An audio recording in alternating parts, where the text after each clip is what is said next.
Okay, this is the most popular Xiaomi series, the Redmi Note 15. And before we get to it, see, from a month or so, we have all been hearing about one thing.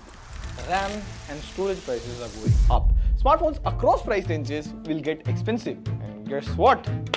They did get expensive, not just the flagships. In mid-range also we saw some phones getting a price hike. The worst to suffer are budget phones. All of them have got a price hike. So if you zoom out for a second, there's now a clear gap in the budget segment for phones that feel truly value for money. And this is exactly where Redmi steps in, or Redmi Note series is known for. So this is the all-new Redmi Note 15. Now, if you look back, Redmi was one of the first brands to push aggressive pricing with strong specs, especially when the markets weren't ideal. So the question that has to be asked is, how good is the Redmi Note 15, and will this bring the old glory days of the Note series in this economy? Pratik, TechWiser, let's noting go. Noting. What was I thinking? And of course, you get the box, and yes, everything is inside the box, a TPU case, a 45-watt charger with Type A to Type C cable, and there's also a pre-applied screen protector. Now, this video is made in collaboration with Xiaomi, so we'll only talk about the features of this phone, and here are 5 features of this phone that you should know. Like, starting with the design, the first thing you would notice is the Note 15 has a very similar design to last year's Note 14 Pro Plus. It has a similar camera island at the center, but what has improved now is the look and feel. Now the Note 15 has a single tone color which gives it kind of a minimal classy look, and the back here is made up of polycarbonate and it has a matte finish, so you don't need to clean your phone every single time you hold it with the fingerprint and smudges and all of that. None of that. Now the moment you hold the phone, oh my god, it feels so light. It weighs in about 178 gram. Now a very interesting fact is, a certain phone by a fruit company named as Air has almost the same weight as this, yet it has 63% lesser battery.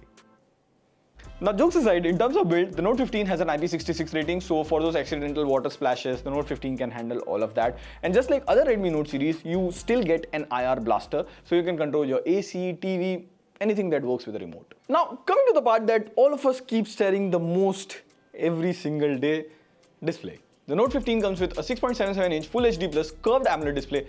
And look at these bezels, like they are very thin, and content watching the display here is pretty good. Like I was watching the series The 90s on Netflix, the color looks punchy and the display gets pretty bright. And it's not just indoors, even outdoors while using maps for navigation, the display seems pretty bright. However, I noticed something weird. Even after manually setting the refresh rate to 120Hz, the display keeps switching back to 60Hz. Now we tested this with apps like Swiggy and Google Maps and it stayed at 60Hz there, so you cannot force it to run at 120Hz.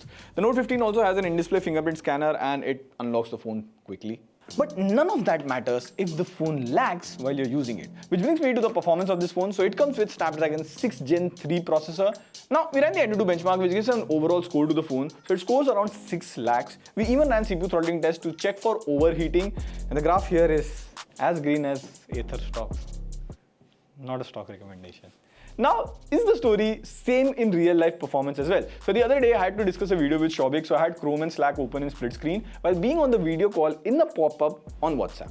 So now for 5 to 10 minutes, this task is easy to handle for any budget phone, but when you do this for an hour or so, this is a pretty heavy task and it handled that pretty well. Then we pushed the phone further to play BGMI. Now you can play BGMI at 60 FPS and smooth graphics, and in our gameplay it was smooth. There was no overheating as such, and we also recorded the entire FPS of the gameplay. We got an average of 54.8 FPS. So overall in our usage, the processor is good for regular use, day-to-day casual things, multitasking and casual BGMI. That's about it. And to power all of this performance, the Note 15 comes with a 5520 mAh lithium-ion battery with silicon-carbon anode. So in my usage of playing games, clicking pictures, watching videos and all of that yada yada yada stuff, it can easily last a 1 full day on a single charge.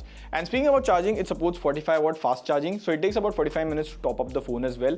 Also, it supports 45-watt PD charging, so you can charge it with any PD watt charger.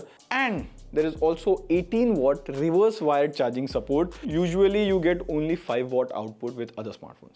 Now coming to the part that most of you are waiting for is cameras. The Redmi Note 15 comes with a dual camera setup. The photos in daylight come out good. Even if you zoom in on the face, it looks sharp. Even the colors look bright and punchy. Not just outdoors, even indoor photos also turn out well. Details are good, there's no noise in the photos. However, in difficult situations like this, the results are not always consistent. Like first the photo came out like this, and then in the next click it came like this. But for portrait photos, the edge detection was good. The background blur looks realistic. You also get dynamic shots which work like live photos. Also for ultra wide shots, the photos are okay. day. And for selfies, you get a 20 megapixel camera and selfies coming out good for everyday use. Also, it can record 4K videos at 30 FPS and it does have OIS and EIS in 4K videos.